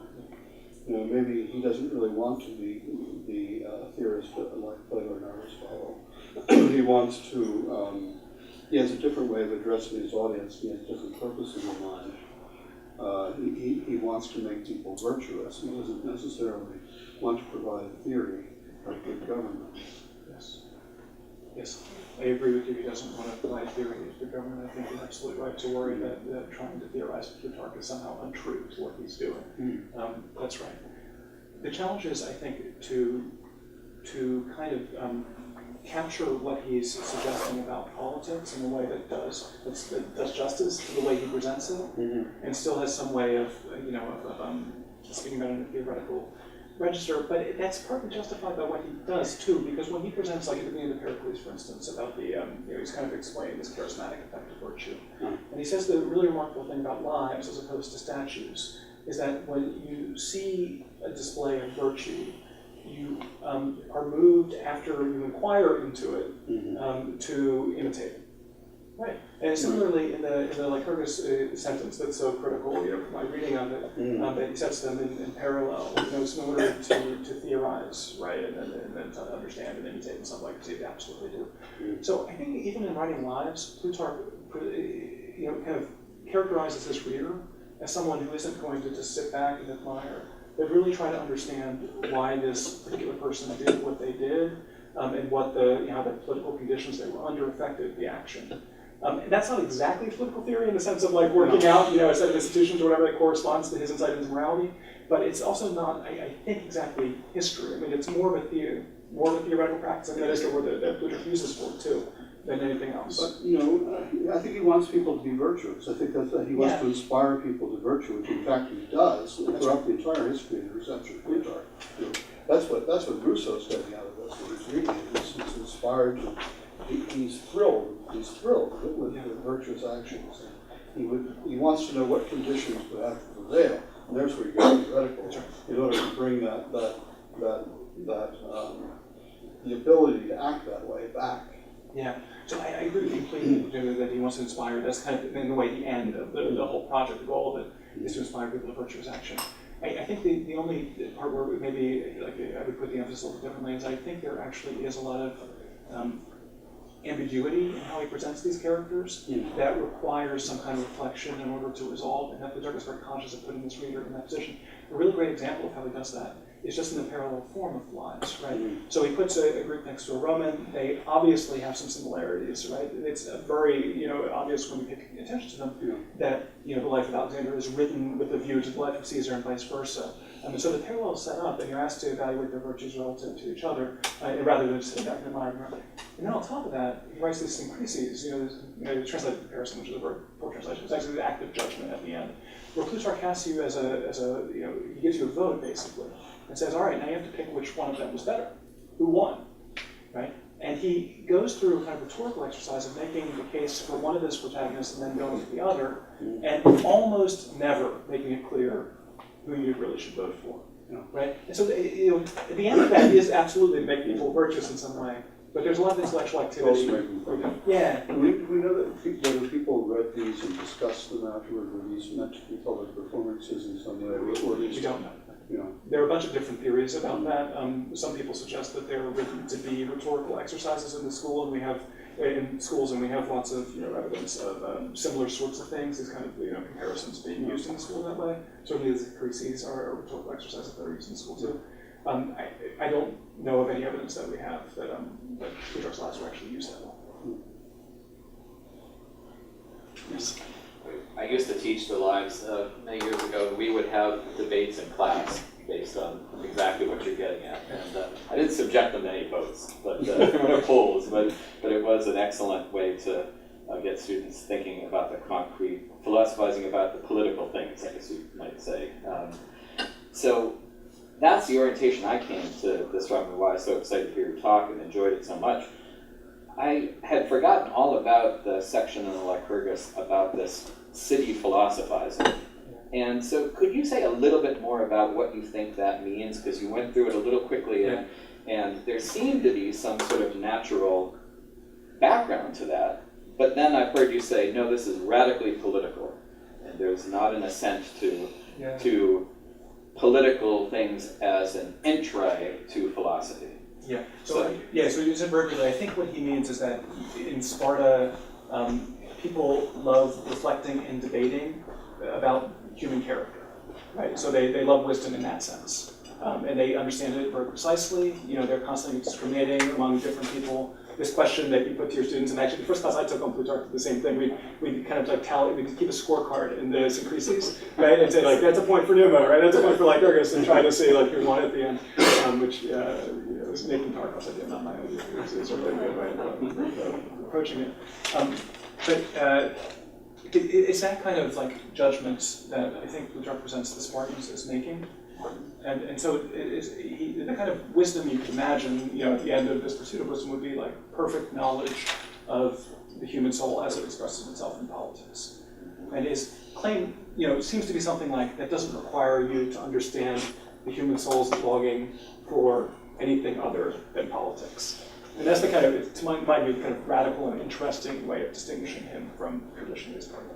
So it's really complete, completely satisfying there. Yeah. As I read the problems that arise from that aren't really challenges from philosophers from the outside. I mean, by and large in the lives, the philosophers don't cut, in my view, a very impressive figure. I mean, they're always trying to educate statesmen and usually failing, right? And usually failing. So like Aristotle, Alexander is a story of a failed education. My readings are Alcibiades, Socrates works that way. Plato and Dionysius works that way in spades. I mean, there are all these problems right out from that. The problems that arise, though, are kind of internal to to someone who loves honor and wants to, be praised by everybody. So like in the case of Aegisthus is a really good example. A lot of the problems in Aegisthus, for the way Plutarch tells it, have to do with the question of the honor group. Whose praise do you want? Do you want just Spartans? In the great moment of Aegisthus' life when he goes back to Sparta, he suggests that yes, he is oriented fundamentally by the city and couldn't care less what everyone outside Sparta thinks of him. But he gets in this great rivalry. In the Greek is kind of a word that Plutarch likes to contrast in sometimes pair with philotony, or philonikeia, right? A kind of love of victory or strife, something like that. With Thebes, with the city of Thebes, because Thebes interferes in different ways with this great pan-Hellenic project that Aegisthus assumes himself to be leading, right? And so he makes all sorts of mistakes in judgment because he wants to show that he's superior to Thebes, not for the sake of the Spartans' approval, but for the sake of the Greeks' approval. So we see in Aegisthus' life in a really nice way the tension between Sparta's identity as a city and its identity as a Greek city. And that ends up being one of the main causes of the collapse of Sparta. I was just struck by your image of Lycurgus looking back at the city, as a city philosophizing, from the standpoint of someone 800-900 years later, when that city has become a backwater, it's nothing. In other words, you're philosophizing about these very ephemeral things, and if your attachment is to that, is that ultimately satisfying, or does that require a kind of I don't know if limitation? Plutarch understands them to be ephemeral. Yeah. Let me give you two ways of making that just to object to Sparta. First, in Lycurgus, in the section where he's talking about how Lycurgus thinks about pain, how to overcome it by democratic means, he says, you can believe all of this because I myself have been to Sparta and have seen these whipping rituals they do by a temple, right? And as best we can tell, this means that the Spartan boys would hold on to a post, right? They'd be whipped until there was one guy left standing and he'd win, right? And the Spartan boys would die, very common. But what's so interesting about that is, Plutarch knows that Sparta is a tourist trap. It went under Rome. He's aware of that, right? And yet, he wants to appeal to this practice as if it's been, held from Lycurgan Sparta, and you can believe this happens. So what do we make of that, right? One of the things you might say there's a very complicated kind of play on Sparta as like military Disneyland versus the Sparta he's praising, and that's probably right too. But I think actually there's a way of taking it seriously, which is to say, look, even if in like military Disneyland, kids are capable of this, right? You can believe all of these fantastic stories about the boy having his guts eaten by a fox and all the rest of it, right? All the gruesome stuff that might seem fantastical. But if you can do it in Disneyland, you can do it. Right? That seems extraordinary. So that's one. The second argument is the way that Plutarch ends the Spartan lives. And one of the arguments of my book is that it's not only it doesn't only make sense to speak of individual lives in Plutarch, but in the case of Athens, Rome, and Sparta, he sets up a kind of life of the city that has a beginning, a middle, and an end, right? In the way that the birth, peak and death in the individual lives. But the way he does that in Sparta's case, of course, is ended with Agis and Cleomenes, who are these guys who, in a totally corrupt Sparta, actually get the Lycurgan regime going again, however briefly. And Plutarch really admires them, I think, for doing that, even though it doesn't ultimately work. So there's something about Spartan laws that seems like a permanent possibility, and I'm not sure also that the kind of qualities of the soul that are revealed internal to Sparta are, in some sense, ephemeral too. If a great Spartan who's capable of those characters would write a treatise, maybe it would still be relevant.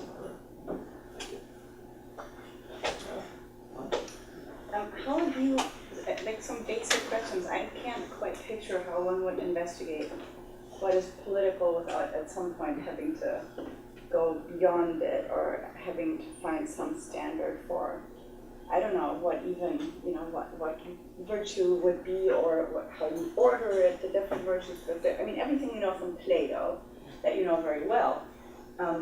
How would that even work if you say it remains entirely within this framework, which according to Plato points beyond it in itself? There has to be, how do Spartans evaluate that their city actually is a good city if there's no way of actually going beyond Sparta? You say, well, actually, I guess Laus does in a way because he wants the approval of all the Greeks, which seems to already imply that there's something deficient about Sparta, or that maybe, but that always means that you can't remain within that horizon, or you can't know that your city is the best kind of city unless you ask questions that go beyond it, and then you might never quite return to your city.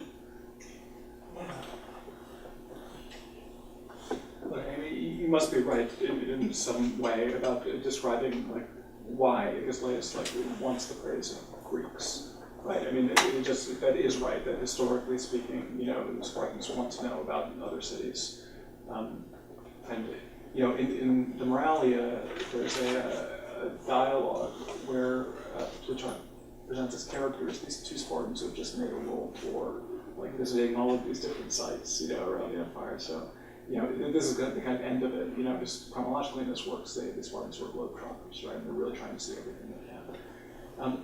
I think the interesting question that like Hergus presents us with is the one of like, is that necessarily so?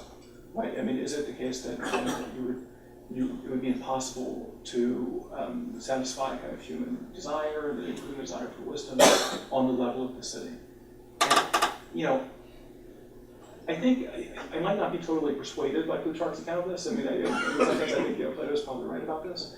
But I think that the interesting possibility he raises is whether what we ultimately desire to know is human nature, right, as opposed to anything other than human nature.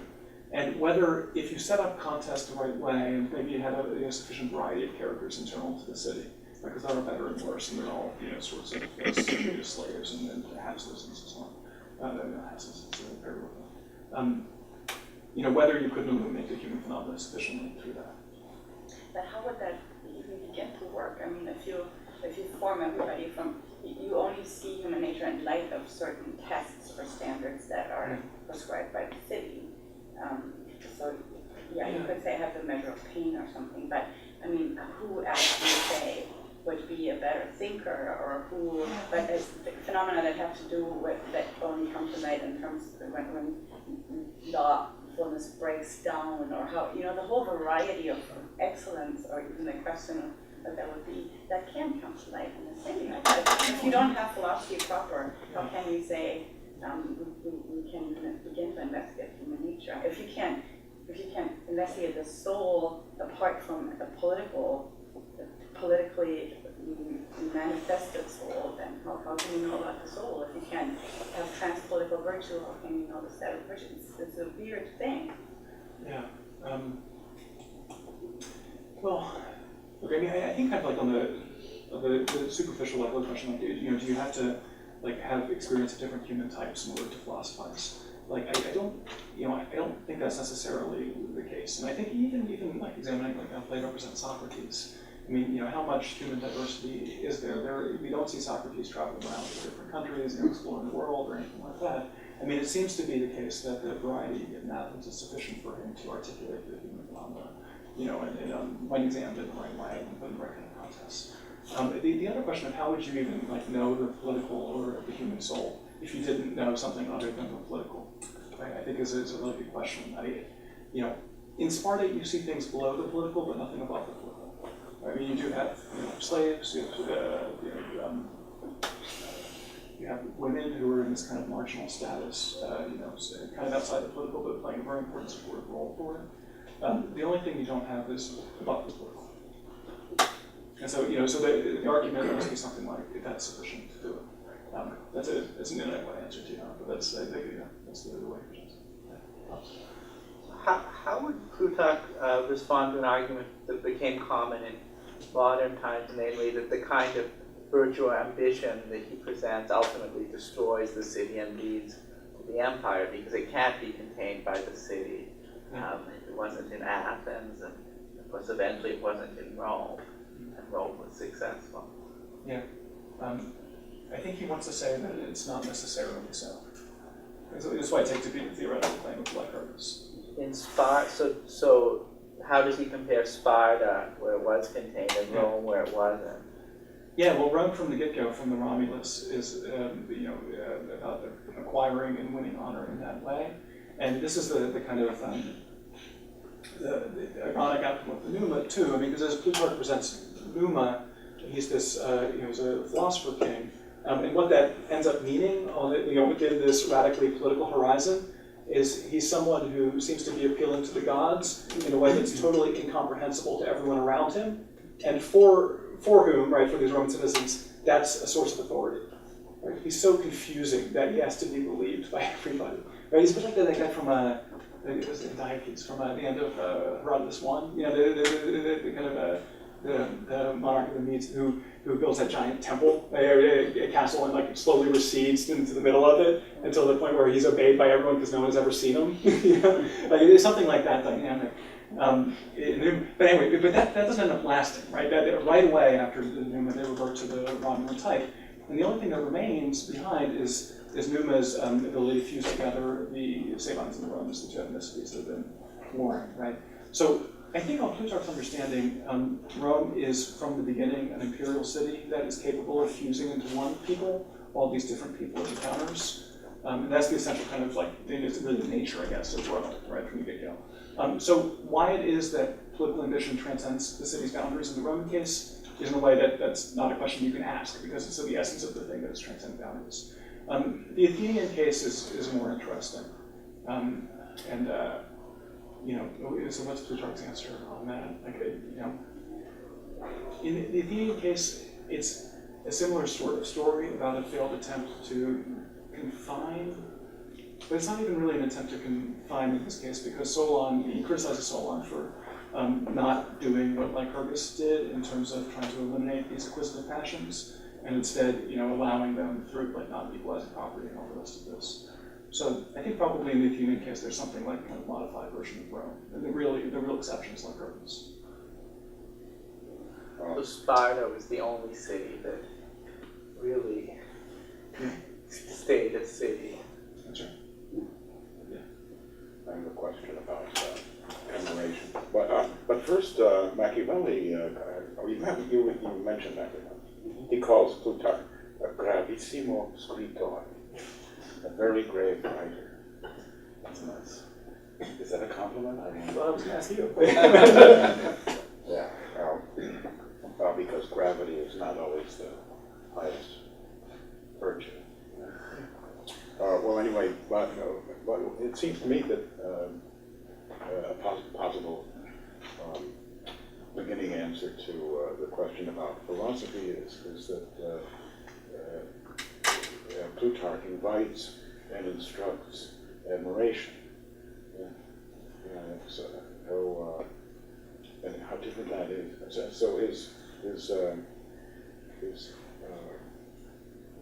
mantra, his way of looking at things, is through timocracy, which he said, not through democracy.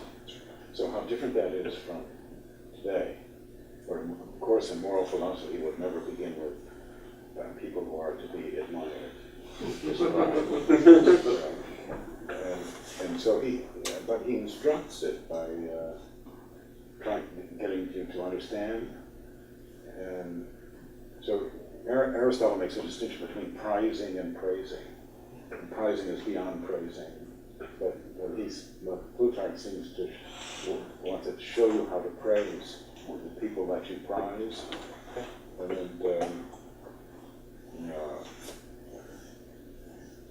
and from a human point of view too. Not so he is in a way anti-hero.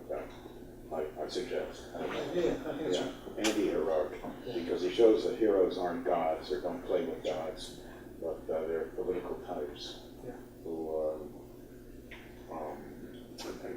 deal with the problems that you have when you love honor, which is what most people admire, even when it's in a very low manifestation, such as we see today. So anyway, what? Yeah, I agree with that approach to the argument. That's right. Yeah, so he's teaching you how to admire and to. What's interesting though, it occurred to me as you were saying, you're right on the one hand that he wants to show us that these great figures who are more prone to admire are not gods, and that's extremely important. Right? On the other hand, he's very forgiving of their association with gods, which is an interesting element of his thought. So Numa is a good case. I mean, it comes up in Alexander and Caesar in different ways too, but Numa is a really interesting case of this, because Numa claims to have, in the traditions we have, he tells it, that he had this kind of affair with a goddess, out in the woods, go spend time with the goddess. And when Numa starts to use the gods in his law-giving, Plutarch gives us the kind of cynical, right, and Hobbesian-like account of this, which is that he doesn't have sufficient power on his own, so he uses the fear of the gods in order to win initial obedience to his laws.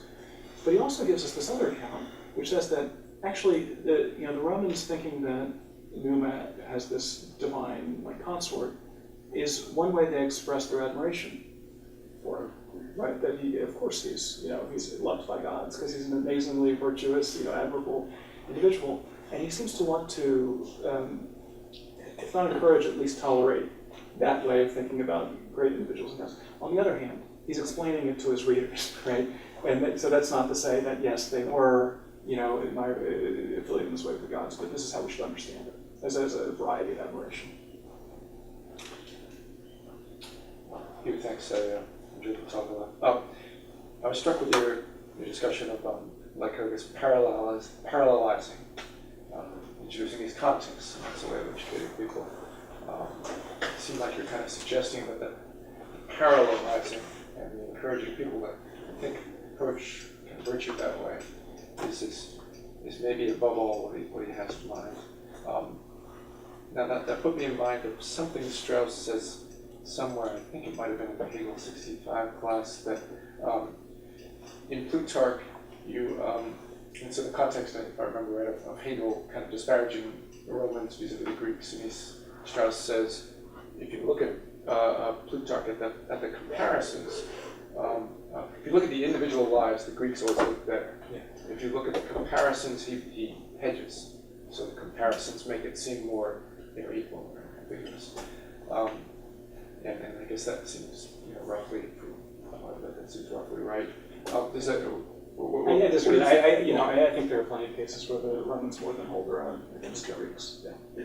Well, I was going to ask how that fits with the thought that the parallelizing is really his chief endeavor, and it sounds like you're skeptical, Strauss. Yeah, I mean, look, there are actual post-colonial approaches to Plutarch that take that line and say that what he's trying to do is not only show that the Greeks are equal, but that they are superior on this plane that the Romans previously seemed to own. This is political action, right?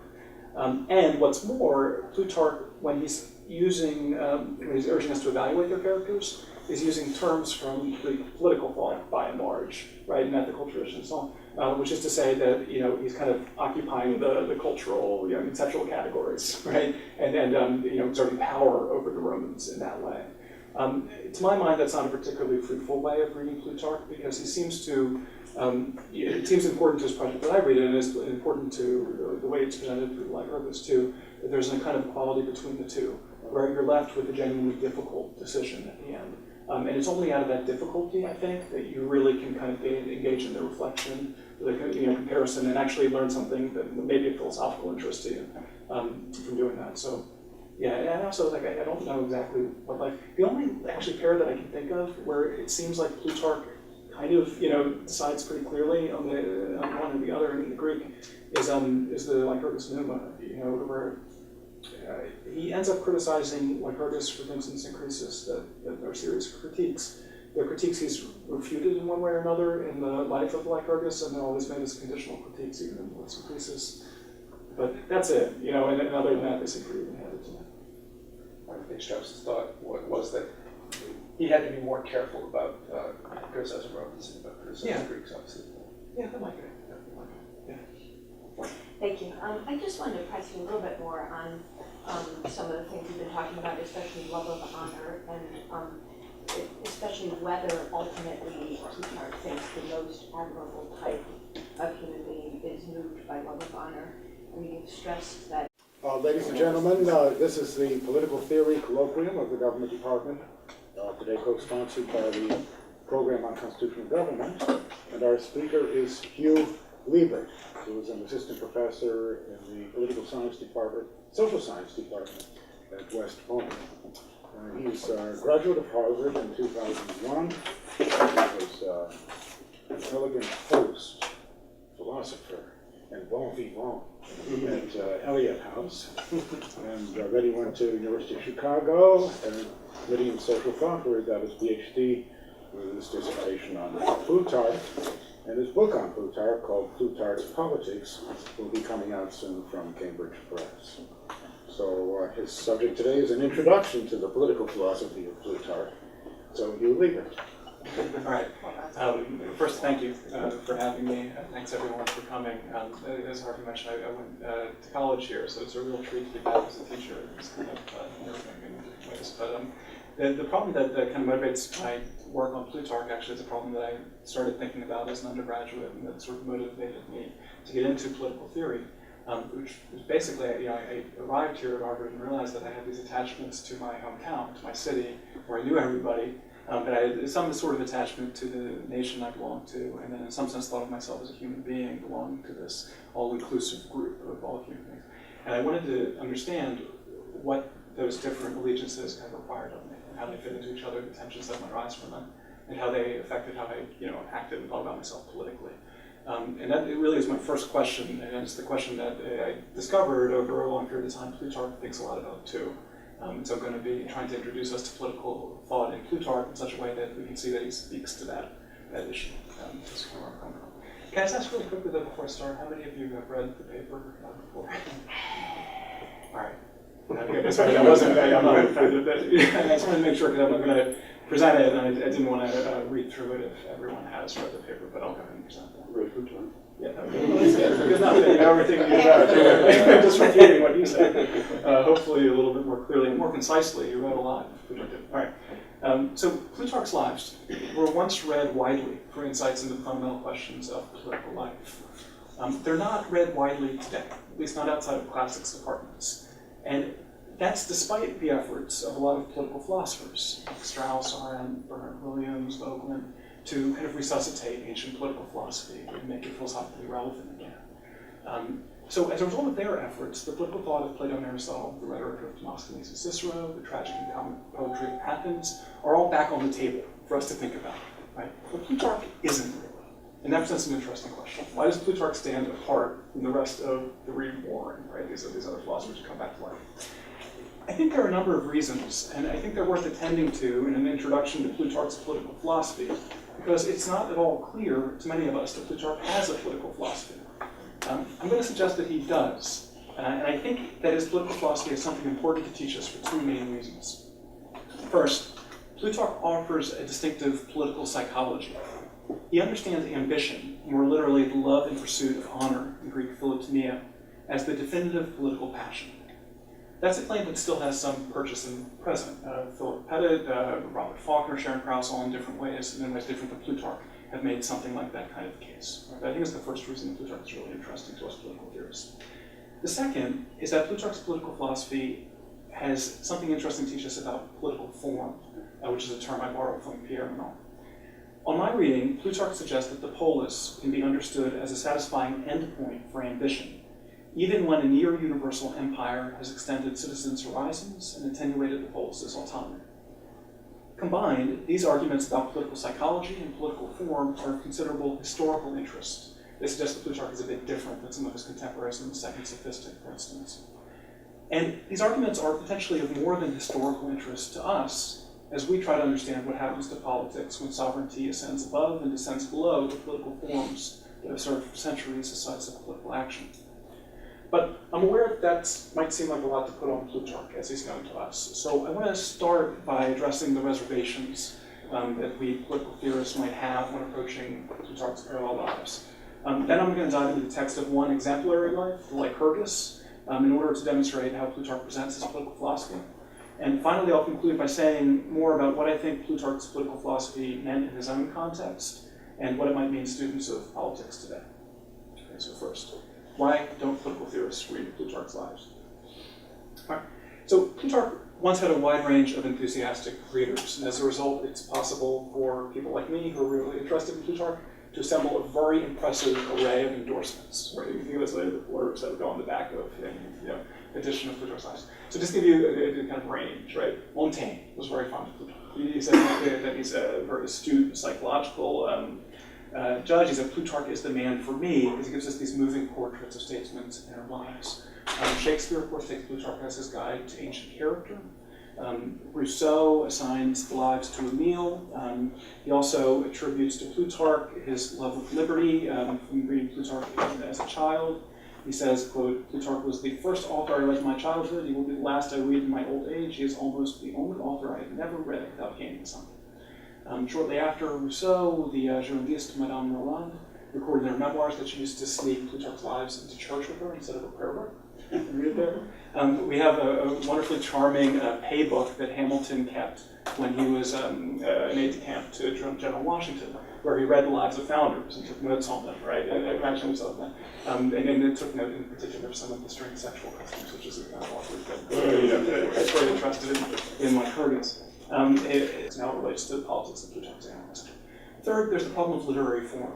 Political theorists are accustomed to reading dialogues and treatises as works of political thought. The more adventurous among political theorists can even read plays and speeches and so on. Plutarch worked in those genres on occasion, but the genre that he really made his own, that he's most famous for, is the life, right, or what we call the biography.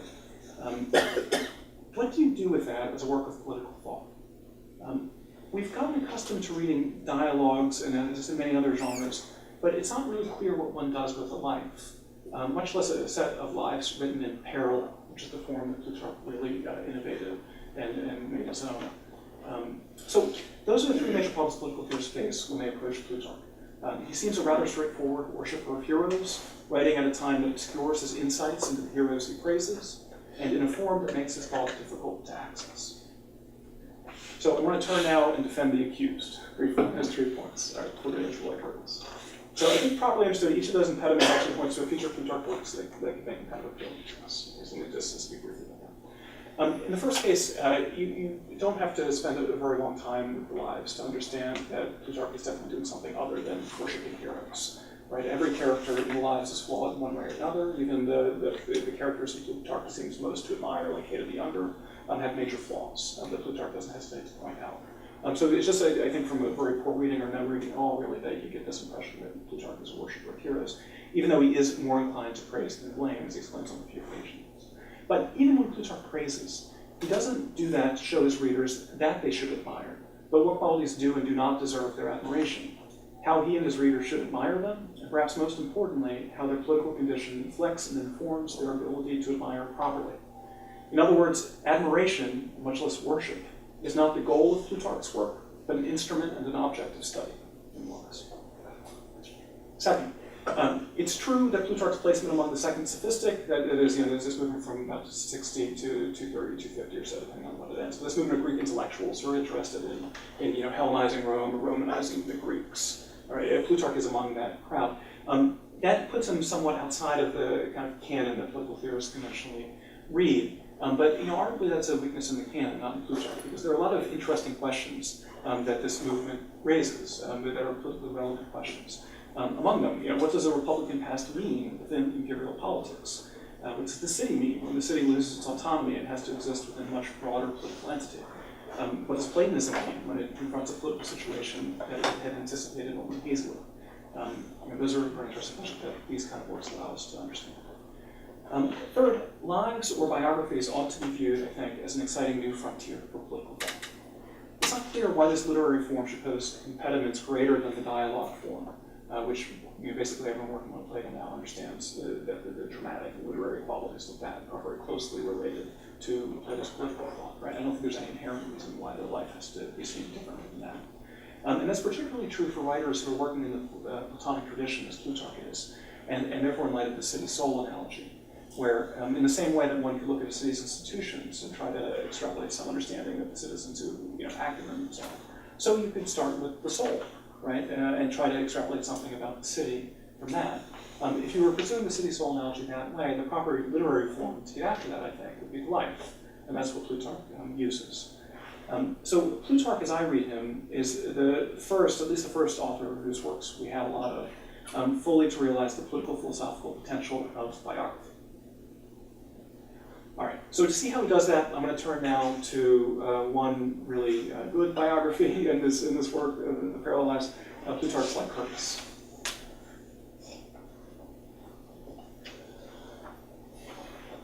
Okay, so Plutarch's Lycurgus is one of 128 works that we have of Plutarch's.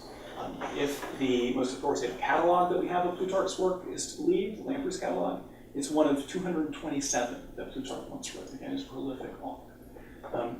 And it's not only that he's prolific, but he doesn't give us a whole lot of help in discovering the high ground in that vast landscape, where we should start.